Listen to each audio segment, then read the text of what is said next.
Hello दोस्तों, स्वागत है आपका हमारे चैनल ऑनलाइन क्लासेस 2.0 में। मैं अभिनिका।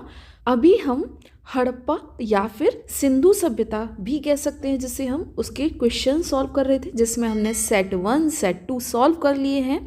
आज इसी सीरीज़ में हम सेट 3 सॉल्व करेंगे। तो स्टार्ट करते हैं हम आज के इस वीडियो को। सबसे फर्स्ट क्वेश्चन हमारा दे रखा है, हड़प्पा में एक उन्नत जल प्रबंधन प्रणाली का पता चलता है।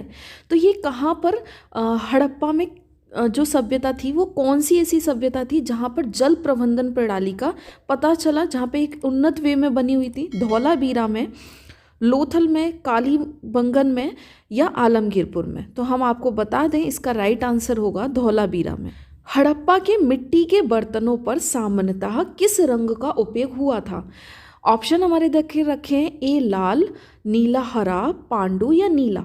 आपको मैं बता दूं, उस टाइम पे लाल घूसर तरह के बर्तनों का यूज होता था, इसलिए इसका राइट आंसर हमारा हो जाएगा ए लाल रंग। ओके, नेक्स्ट क्वेश्चन है, सिंधु सभ्यता निम्नलिखित में से किस युग में पड़ता है? उस युग को हम क्या कहेंगे? ऐतिहासिक काल, प्रागैतिहासिक काल, उत्तर प्रागैतिहासिक काल या आद ऐतिहासिक काल? तो याद रखिए, ये ऐतिहासिक काल हमारी हिस्टोरिकल पीरियड को कहते हैं, ये प्री हिस्ट्री हो गई, ये पोस्ट हिस्ट्री हो गई। लेकिन ये जो आद ऐतिहासिक काल है, जिसे हम प्रोटो हिस्टोरिकल पीरियड कहते हैं, उसको हम सिंधु सभ्यता कहते हैं। आद ऐतिहासिक काल इसे इसलिए भी कहते हैं, याद रखिएगा, ये वो पीरियड है जब हमें ये तो पता चलता है कि कोई लिपि है, यहाँ के लोग लिखा करते थे, पढ़ा करते थे उस चीज़ को, लेकिन आज हम उस लिपि को नहीं पढ़ सकते।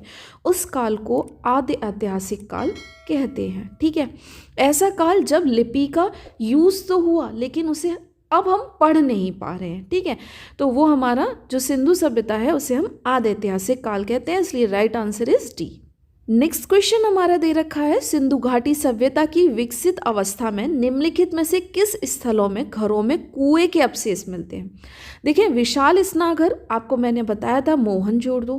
ठीक है, इसी तरह कुओं के अवशेष हड़प्पा, कालीबंगा, लोथल या मोहनजोदड़ो। तो याद रखें, अगर विशाल जो स्नानघर हैं और अन्य घर हैं वो सब मोहनजोदड़ो में मिलते हैं, तो घरों में कुएं के अवशेष भी याद रखिएगा, वो भी हमें मोहनजोदड़ो में मिलते हैं। ओके, नेक्स्ट क्वेश्चन हमारा दे रखा है, सिंधु घाटी सभ्यता की खोज निकालने में जिन दो भारतीयों का नाम जुड़ा है वो कौन है? दयाराम साहनी एवं राखल दास Banerjee, John Marshall and Ishwari Prasad. ये देखो, इंडियन नहीं हो सकते। ठीक है, तो इनमें से मैं आपको बता दूं, दयाराम साहनी मैंने बताया सबसे वेरी फर्स्ट 1921 में जिन्होंने हड़प्पा की खोज की, और दूसरे हमारे राखल दास बनर्जी, इसलिए इसका राइट आंसर जो हमारा हो जाएगा वो ए हो जाएगा। ओके, नेक्स्ट क्वेश्चन हमारा दे रखा है, रंगपुर जहां हड़प्पा की समकालीन सभ्यता थी या फिर है, मतलब लगा रखा है, तो रंगपुर जहां हड़प्पा की समकालीन सभ्यता थी, ये कहाँ, कौन से वाले एरिया में था? क्या पंजाब में था या उत्तर प्रदेश में था, सौराष्ट्र या राजस्थान? तो इसका आंसर हो जाएगा, ये जो रंगपुर है, आप याद रखिएगा, ये गुजरात वाले एरिया में, जिसे हम सौराष्ट्र क्षेत्र भी कहते हैं। तो इसका right answer is C. Okay, next question हमारा दे रखा है, हड़प्पा एवं मोहनजोदड़ो के पुरातत्व खुदाई के प्रभावी कौन थे? तो याद रखें कि उस टाइम पे क्या होता था, ये जो पुरातत्व विभाग बना था, इनके हेड बने थे। ठीक है, जब इसकी खोज हुई हड़प्पा और मोहनजोदड़ो की, तो उस टाइम पे कौन थे? क्या वो लाइव मैकाले थे? क्या वो सर जॉन मार्शल थे? क्लाइव थे या कर्नल टाड थे? तो मैं बता दूं, सबसे पहले जो बने थे इसके हड़प्पा और मोहनजोदड़ो, या फिर हम कहें पुरातत्व विभाग के जो हेड बने, उनका नाम था सर जॉन मार्शल, इसलिए यही हैं उसके हड़प्पा एवं मोहनजोदड़ो के प्रभावी। तो इसका राइट आंसर हमारा बी हो जाएगा। याद रखिएगा, जब ये खोज हुई थी इसी टाइम पे ही नया ये हमारा विभाग भी बना था, पुरातत्व विभाग, और उसके सबसे पहले जो हेड बने थे वो सर जॉन मार्शल ही बने थे, इसलिए वो इसके भी हेड हैं। ओके, नेक्स्ट क्वेश्चन हमारा दे रखा है, निम्न में से किस पशु की आकृति जो मोहर पर मिली है, जिससे ज्ञात होता है कि सिंधु घाटी एवं मेसोपोटामिया की सभ्यताओं के मध्य व्यापारिक संबंध थे? तो मैं आपको बता दूं कि मैंने आपको लास्ट जब हम सेट 1 सेट 2 सॉल्व कर रहे थे उसमें भी बताया था, ये लोग सबसे ज़्यादा बैल को प्रिय मानते थे, और इनकी जो मोहरे हैं उस पर बैल के निशान मिलते हैं, इसलिए इसका जो राइट आंसर हो जाएगा वो बैल हो जाएगा। ठीक है। अच्छा, ये भी जो पता चलता है ना कि हम इस सभ्यता के, जैसे कि मेसोपोटामिया की सभ्यता के साथ हम लोग व्यापार किया करते थे, तो ये भी किससे पता चलता है, क्योंकि वहाँ पर हमारी मुद्राएं मिली हैं। ठीक है, और वहाँ की मुद्राएं हमारे यहाँ मिली हैं, जिससे पता चलता है कि इससे इस सभ्यता के साथ हमारा आयात और निर्यात उस टाइम पे हुआ करता था। सिंधु घाटी के लोग विश्वास करते थे, किस चीज में विश्वास करते थे, पूछा क्या है, क्या वे आत्मा और ब्रह्मा में करते थे, कर्म कांडों में करते थे, यज्ञ प्रणाली में करते थे, या मात्र शक्ति में करते थे। अच्छा, मैं आपको बता दूं, ये जो चीजें हैं ना, कर्म कांड, यज्ञ प्रणाली, आत्मा और ब्रह्मा, ये सारी चीज सबसे पहले याद रखें, कर्म कांड और यज्ञ प्रणाली देने वाले हमारे आर्य थे, और आर्य तो बाद में आए हैं, तो इसका सिंधु घाटी से लेना देना नहीं है। ठीक है। आत्मा और ब्रह्मा, ये जब हम बात करते हैं, जब हम अलग अलग धर्म आए, जैसे कि जैन धर्म, बौद्ध धर्म, उनकी बात करते हैं तब करते हैं। अब याद रखें, मात्र सत्तात्मक राज्य हुआ करता था। सिंधु घाटी सभ्यता जो थी वो मात्र शक्ति पर बहुत विश्वास किया करती थी, इसलिए इसका जो राइट आंसर होगा वो हमारा डी हो जाएगा। नेक्स्ट क्वेश्चन हमारा दे रखा है, निम्नलिखित में से कौन सा सिंधु स्थल समुद्र तट पर स्थित नहीं है। ठीक है, मतलब मोस्टली आपको समुद्र तट पे मिलेंगे, लेकिन कौन सा है जो नहीं है। सबसे पहले दे रखा है सूरकोटदा, लोथल, बालाकोट या कोट दीजी। तो याद रखें, ये जो कोट दीजी है ये समुद्र तट के आसपास नहीं है। नेक्स्ट क्वेश्चन है, निम्नलिखित में से कौन मोहनजोदड़ो की सबसे बड़ी इमारत मानी जाती है। विशाल स्नागार, विशाल अन्नागार, जहाँ पे मतलब कि यानी धान्य कोठार, या सभा भवन, या इनमें से कोई नहीं। मतलब कि वहाँ पे सबसे विशाल मतलब बड़ी इमारत किस चीज़ की मिली, क्या बहुत बड़े स्नागार मिले या अन्नागार। याद रखें, स्नागार से भी बड़े वहाँ पर विशाल अन्नागृह मिले थे। अन्नागृह उसे कहते हैं जहाँ पे अन्न को स्टोर किया जाता था। ठीक है, तो यहाँ पर याद रखें, विशाल अन्नागृह या फिर जिसे हम धान्य कोठार कहते हैं, वो सबसे बड़ी इमारत है। मोहनजोदड़ो के विषय में याद रखिएगा, इसे ही मृतकों का टीला कहते हैं। यहाँ पे विशाल स्नागार, साथ ही साथ विशाल अन्नागृह, साथ ही साथ रखें याद कि यहाँ पे घरों में कुओं के अवशेष भी मिलते हैं। नेक्स्ट क्वेश्चन हमारा है, हड़प्पा कालीन लोगों के नगरों में घरों के विन्यास के लिए कौन सी पद्धति अपनाई गई थी। मतलब जो घर थे कमल पुष्प की आकृति के थे, गोलाकार आकृति के थे, या ग्रीड पद्धति में थे, या त्रिभुजाकार आकृति में। तो याद रखिएगा, ये एक नगर है। ठीक है, नगर नियोजन प्रणाली है, तो ये ग्रीड पद्धति के थे, और इसीलिए इन सारी हड़प्पाकालीन नगरों को जाना जाता है, क्योंकि ये सोचने वाली बात है उस टाइम पे भी ये लोग ग्रीड पद्धति के मामले में इतने आगे थे, और इसलिए हड़प्पाकालीन कहा जाता है बहुत ही विकसित सभ्यता थी।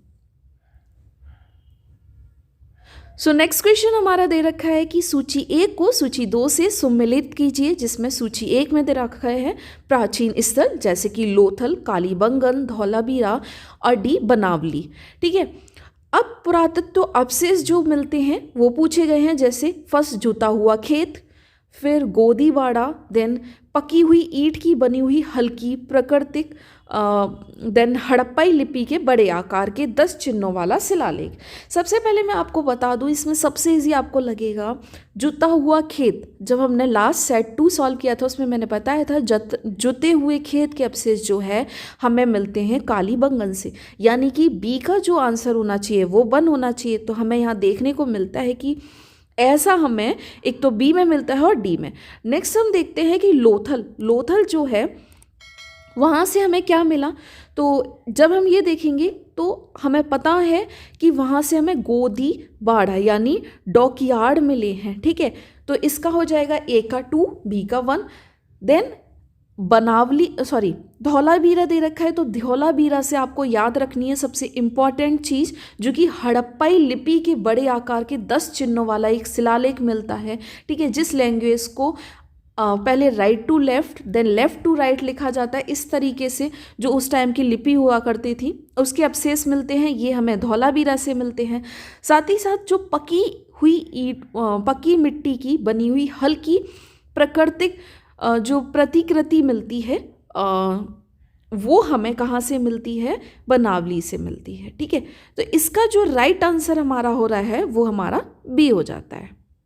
नेक्स्ट क्वेश्चन हमारा दे रखा है, निम्नलिखित पशुओं में से किस एक का हड़प्पा सभ्यता में पाई गई मोहरों और टेराकोटा कलाकृतियों में अंकन या फिर निरूपण नहीं हुआ था। तो सबसे पहले शेर, हाथी, गैंडा, बाघ। याद रखें, हाथी, गैंडा, बाघ, इस सब से लोग यहाँ के जो हड़प्पई सभ्यता के लोग थे वो लोग परिचित थे, लेकिन उस टाइम के लोगों को कोई भी उस टाइम की कलाकृति में शेर नहीं मिलता है, इसलिए इसका राइट आंसर हो जाएगा ए, शेर। नेक्स्ट क्वेश्चन हमारा दे रखा है, हड़प्पा वासी किस धातु से परिचित नहीं थे? क्या वो सोना चांदी से परिचित नहीं थे? तो मैंने आपको लास्ट अपने साइड 2 में बताया था, चांदी की सबसे पहले जो अवशेष मिलते हैं वो सिंधु संस्कृति में मिलते हैं। ठीक है, तांबा और कांसा से भी वो लोग कांस्य युगीन एज बोला जाता है। ठीक है, इसको टीन और शीशे से भी थे, जबकि लोहा से नहीं थे, लोहा काफ़ी बाद में आया, तो इसका राइट आंसर हमारा डी। नेक्स्ट क्वेश्चन हमारा है, निम्नलिखित में से किस हड़प्पाकालीन स्थल में युगल समाधान के साक्ष्य मिलते हैं? तो याद रखिएगा, इसके जो साक्ष्य मिलते हैं वो हमारे लोथल में मिलते हैं। ठीक है, तो इसका राइट आंसर हमारा गुजरात का लोथल हो जाएगा। नेक्स्ट क्वेश्चन हमारा दे रखा है, कपास का उत्पादन सर्वप्रथम सिंधु क्षेत्र में हुआ था। ठीक है, जहाँ जिसे ग्रीक या यूनान के लोग उस टाइम पे किस नाम से पुकारा जाता था? अच्छा, ग्रीक के लोग इंडिया को इंडस नाम से बुलाते थे, तो सोच लीजिए, कॉटन तो बोलेंगे नहीं, तो उसको आय को, ठीक है, वो क्या कर मतलब इंडस, मतलब इंडिया को, इंडिया जो हम लगाते थे उसको इंडस बोलते थे, है ना। इसी तरह कॉटन को क्या बोलते थे वो लोग? सिंडन बोलते थे, तो इसका राइट आंसर हमारा ए, सिंडन हो जाएगा। ओके, नेक्स्ट क्वेश्चन है, हड़प्पा के काल का तांबे का रथ किस स्थान से प्राप्त होता है? तांबे का रथ जो है क्या कुनाल से या राखीगढ़ी से, दैमाबाद से या बनावली से? तो याद रखिएगा, जो हड़प्पा काल में तांबे का रथ हमें मिलता है ना, वो महाराष्ट्र के दैमाबाद से मिलता है, तो इसका राइट आंसर हमारा सी हो जाएगा। नेक्स्ट क्वेश्चन हमारा दे रखा है, हड़प्पा वासी किन किन धातुओं का आयात करते थे? उत्तर कूट में बताइए, चांदी का, टीन का, सोने। याद रखिएगा, इन सब सारी चीज़ों से अवगत थे वो लोग और इन सब चीज़ों का आयात किए करते थे, इसलिए तीनों का ही करेंगे, चांदी का भी, टीन का भी और सोने का भी। तो इसका जो राइट आंसर हो जाएगा वो हमारा ए, 1, 2 एवं 3। ओके, नेक्स्ट क्वेश्चन हमारा दे रखा है, हड़प्पा वासी लाजवर्थ भवन निर्माण की सामग्री है जो कि का आयात कहाँ से करते थे? हिंदुकुश क्षेत्र के बदखसा से, ईरान से, दक्षिण भारत से या बलूचिस्तान से? तो याद रखेंगे कि ये जो भवन निर्माण की सामग्री है लाजवर्थ, ये हड़प्पा वासी लोग हिंदुकुश क्षेत्र के बदखसा से किया करते थे, तो इसका राइट आंसर हमारा ए हो जाएगा। और अभी तक आपको अगर हमारे ये सेशन पसंद आ रहे हो तो please like, share and comment करें। और अभी तक आपने अगर हमारे चैनल को सब्सक्राइब ना किया हो तो हमारे चैनल को सब्सक्राइब भी कर लें और बेल आइकन भी ज़रूर हिट करें, ताकि आने वाले वीडियोज़ के सभी नोटिफिकेशन आपको मिल सकें। Thank you so much.